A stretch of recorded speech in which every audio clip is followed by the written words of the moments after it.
Peronzolo.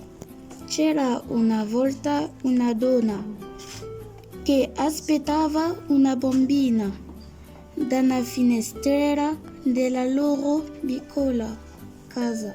Si vedeva il giardino di una maga nel quale crescevano fiori e frutti di qualsiasi genere. La donna ogni giorno si metteva alla finestra e guardava quel giardino.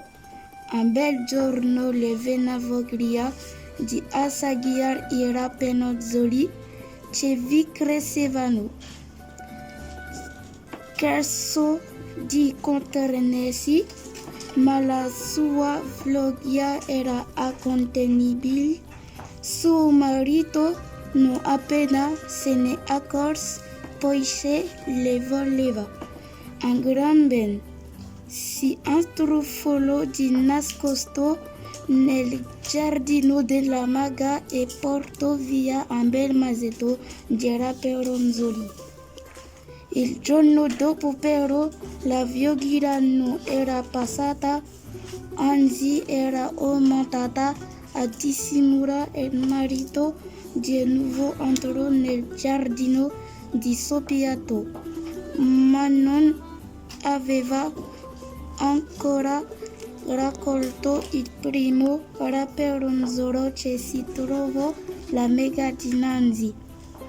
L'uomo si scusò e raccontò della voglia insaziabile di sua moglie e di come fosse saggio affrontare una donna quando aspettava un bambino.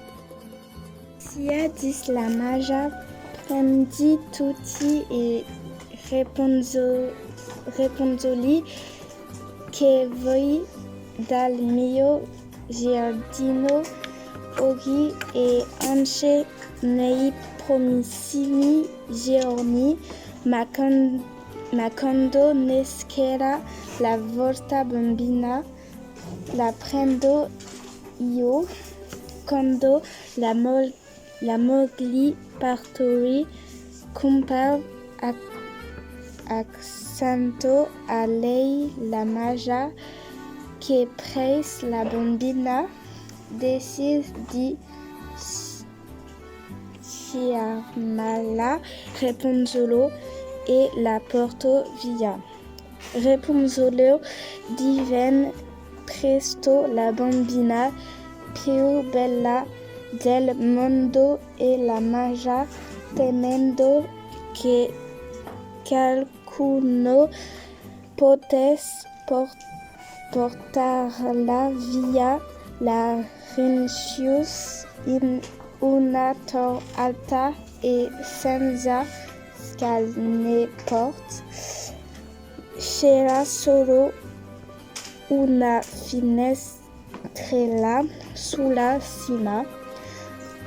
Quando la maga voleva entrare, diceva: "Oh Rapunzolo, sciogli i tuoi capelli che per salire mi servio di cheli."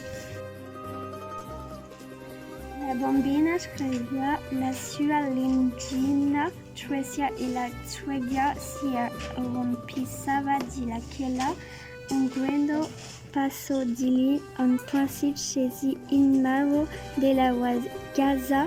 A prima vista tuttavia non s'era accommodato in fringere Rapunzolo in cima alla torre e cambiò in principe.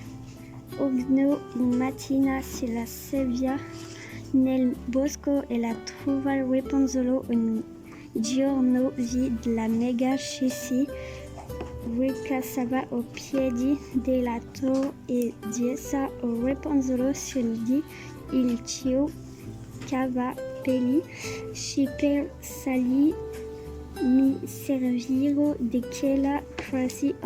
In principe imparò la formula magica e la sperimentò. Si mise sotto la finestra e con la sua bella voce disse: au Raperonzolo, Schiogli e Toi Capelli, Cepe Salive mal Servio di Caeli, la ragazza Schiogli in Capelli e il Principe, si arrompico fini alla cima, quando Rapunzolo si accolscenò, si trattava della maga, ma di un principe, alni avasio, si spaventò, il giovane, però era simpatico e di innamorò quasi subito.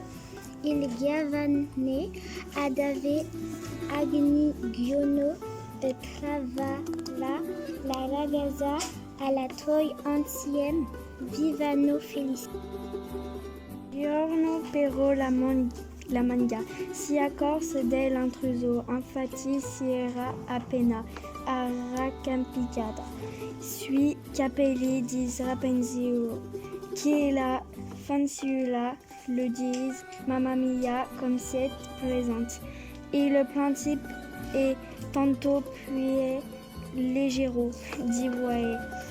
La manga andò su tut le furie taglio e capelli a Rapunzel.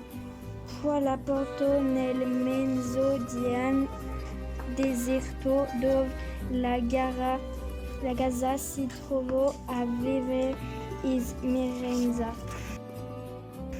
Dopo aver sistemato la ragazza, la mangia legò i capelli della ragazza ad una traversa e non appena il principe arrivò alla torre, lasciò cadere a terra i capelli. Immaginate la sorpresa del principe quando, invece della sua amata Rapunzel, si trovò davanti una maga.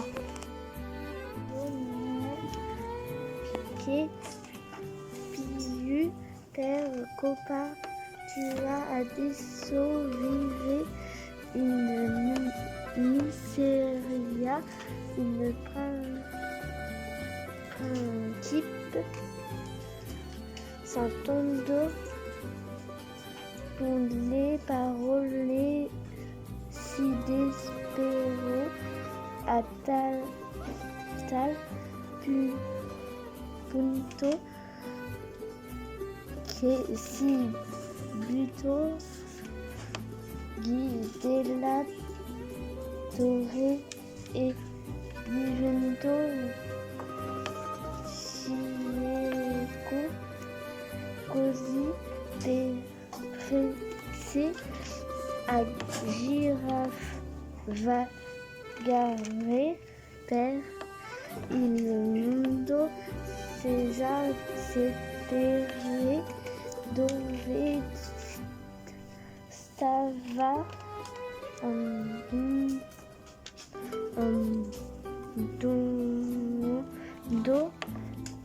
Un bel giorno fine arrivò nel deserto e trovò una ragazza con due bambini.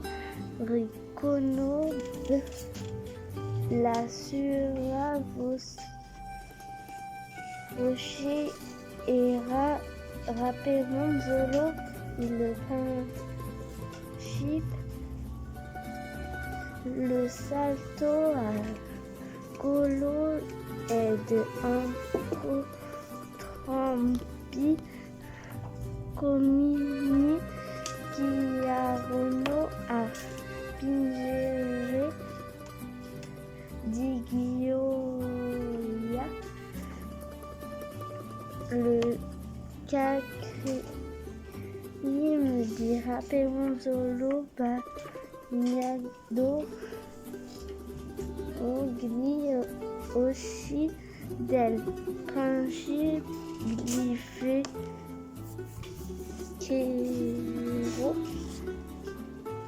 torna la vista e i duvet, viscérophilie, chi et contentie.